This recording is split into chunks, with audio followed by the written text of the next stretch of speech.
আজকের রান্নাটি হলো ঢাই মাছ কষা বা ঝাল, যাই বলে থাকো। তো দেখো, এটা কিন্তু ঢাই মাছ। ঢাই মাছ নিশ্চয় জানো তোমরা। তো ঢাই মাছ ভাজা বসিয়ে দিয়েছি। তো ঢাই মাছ কিন্তু আর মাছের মতন খেতে। তো দেখো, একবার তো ভাজা হয়ে গেল, আবার ভাজছি, কেননা প্রায় 1 কেজি বেশি মাছ, তো দুবারে ভাজতে হবে। দুবারে ভেজে নিলাম।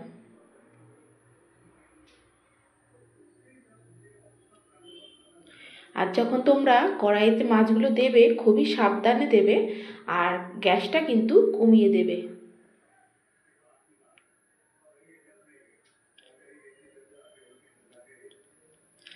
চলো, এবার মাছটা ভাজা হতে থাক।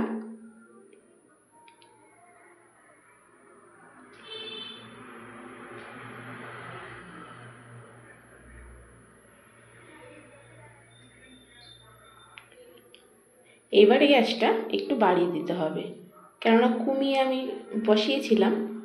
তো দেখো, প্রায় হয়ে এসছে, 1 পিঠ হয়ে গেছে, আর 1 পিঠ উল্টে দেব। দেখো, এবার কিন্তু মাছটা পুরো ভাজা হয়ে গেছে। এবার মাছগুলো নামিয়ে নেব।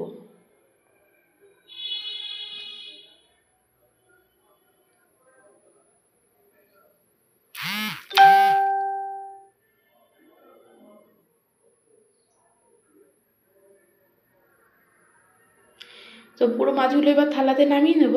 তো চলো দেখে নাও, অনেকগুলো মাছ তো তোমাদের আবারও দেখালাম, প্রায় লাল লাল করে ভেজে নিয়েছি। তো এবারে চলো রান্নার দিকে যাওয়া যাক। কড়াইতে তো তেল ছিলই, মাছ ভাজার তেল, আরও একটি তেল দিয়ে দিয়েছি। তো তেলটা গরম হয়ে যাওয়ার পরে দিয়ে দেব জিরে ফোড়ন, শুকনো লঙ্কা। এবার এটাকে একটু ফোড়নের মতন ভাজতে হবে। তো দেখো, ফোড়নটা প্রায় ভাজা হয়ে গেছে। এরপরে দিয়ে দেবো লম্বা লম্বা করে কেটে রাখা আলু, কেননা মাছের ঝোলটা আমি আলু দিয়েই করব।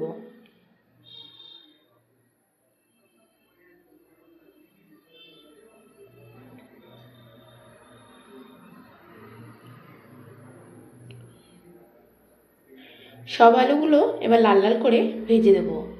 ও, তার আগে তো একটুখানি হলুদ আর নুন দিতে হবে, তাই না? তো চলো, একটু হলুদ একটু নুন দেওয়া যাক। তো চলো, এবার একটু হলুদ দিয়ে দিলাম।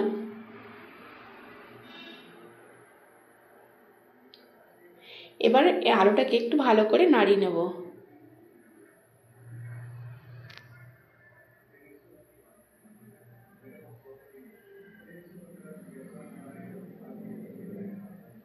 এই পর্যায়ে দিয়ে দেবো সামান্য হলুদ, হলুদ না, নুন। এবার নুন দিয়ে ভালো করে আলুটাকে ভাজতে হবে। তাহলে কি বলো তো, নুনের সাহায্যে আলুটা হালকা একটু সিদ্ধ হয়ে যাবে। তো চলো, এবার একটু লাল লাল করে ভেজে নেওয়া যাক।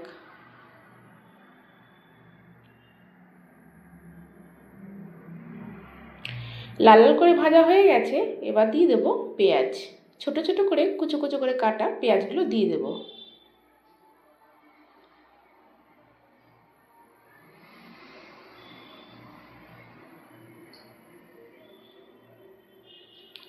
এবার পেঁয়াজ দিয়ে আলু দিয়ে ভালো করে কষিয়ে নেব।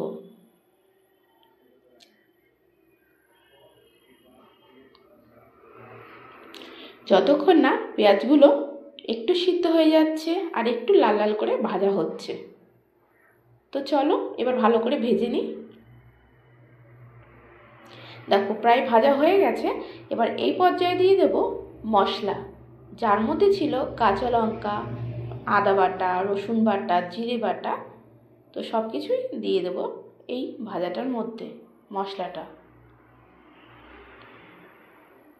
তো তোমরা কিন্তু পরিমাণ হিসাবে মশলা দিও, আমিও পরিমাণ হিসাবে মশলা দিয়েছি। তো তোমাদেরকে বলেছি পরিমাণ বুঝে তোমরা মশলা দেবে। তো চলো, মশলা দিয়ে ভালো করে কষিয়ে নিই।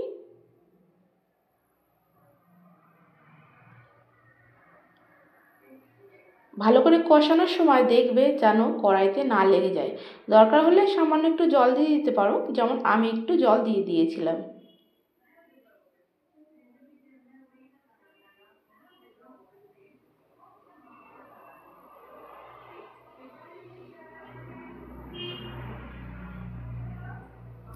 এবার দিয়ে দেবো টমেটো।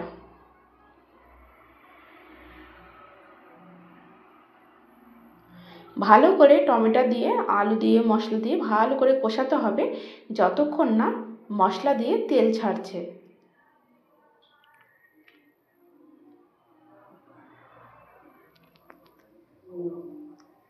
তো তার জন্য আবারও একটু জল দিয়ে দেবো সামান্য পরিমাণে।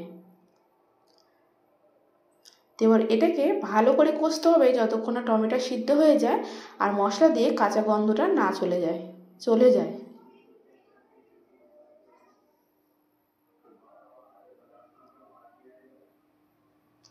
এবার দিয়ে দেবো আবার একটু ধনে গুঁড়ো।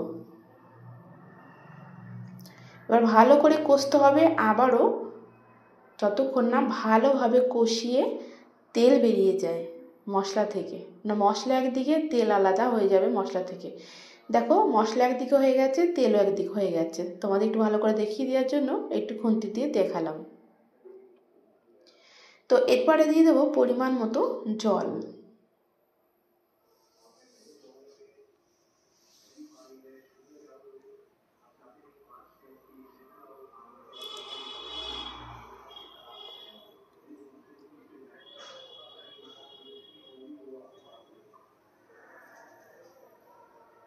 ভালো করে কষানো হয়ে গেছে, এবার দিয়ে দেবো জল। তোমরা কিন্তু ঝোল পরিমাণ বুঝে তোমরা ঝোল কতটা রাখবে, ঝাল বানাবে না কষা বানাবে না হালকা গা মাখা ঝোল বানাবে, সেইভাবে জলটা দেবে। তো আমিও সেইভাবে দিয়েছি, কেননা ঝোলটা ফুটবে, আলুটা অল্প একটু সিদ্ধ হতে বাকি আছে, আলুটাও সিদ্ধ হবে, মাছটাও নুন হলুদ মানে ঢুকবে, মশলাটা ঢুকবে মাছের মধ্যে, সেই জন্য সামান্য পরিমাণে ঝোল দিয়ে দিয়েছি। আর এগুলো কিন্তু শুকনো লঙ্কা, তোমরা আবার ভেবো না অন্য কিছু। তো তোমাদের একটু উঠিয়ে দেখালাম, যেহেতু ফোড়নের সময় শুকনো লঙ্কা দিয়েছিলাম, তো সেই শুকনো লঙ্কাগুলো নিয়ে ওরকম লাগছে। তো এবার ঢাকা দিয়ে দেবো যতক্ষণ না ঝোলটা ভালো করে টকবক করে ফোটে। দেখো টকবক করে ঝোলটা ফুটে উঠেছে। এই পর্যায়ে দিয়ে দেবো মাছগুলো, যেগুলো আমি আগের থেকে ভেজে রেখেছিলাম।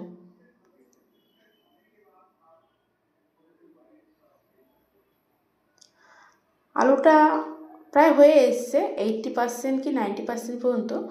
এবার মাছটা দিয়ে ঢেকে দেবো যতক্ষণ না আলুটা পুরোপুরি সিদ্ধ হয়ে যায়।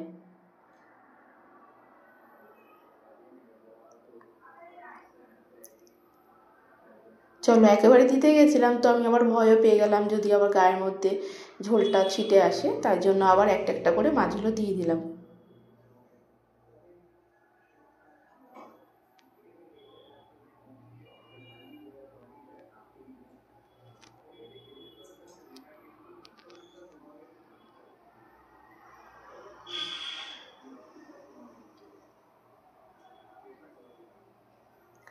তো মাছগুলো ভালো করে সাজানোর পরে তারপরে ঢেকে দেব যতক্ষণ না ঝোলটা একটু গাঢ় হয়ে আসে। চলো এবার ঢেকে দেওয়া যাক।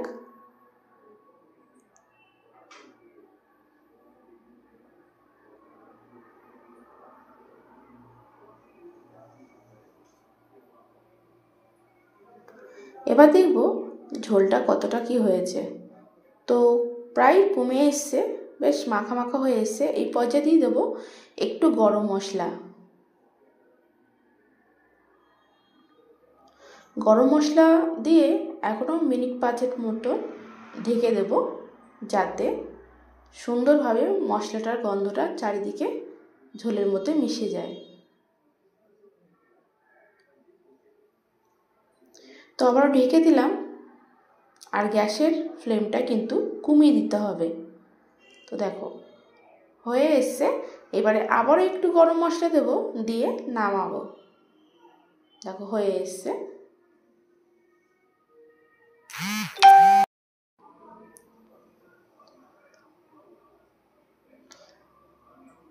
তো চলো এবার একটু গরম মশলা দিয়ে একটুখানি সামান্য ঢেকে দেবো। এবার নামিয়ে দেখাবো কেমন হয়েছে মাছের ঝোলটা বা ঝাল যাই বলে থাকো। তো দেখতে তো দুর্দান্ত হয়েছে, খেতেও নিশ্চয়ই সুন্দর হয়েছে, তোমরা তো দেখেই বুঝতে পারছো। তো আমার ভিডিওটা কেমন হয়েছে অবশ্যই তোমরা কমেন্ট করে জানিও।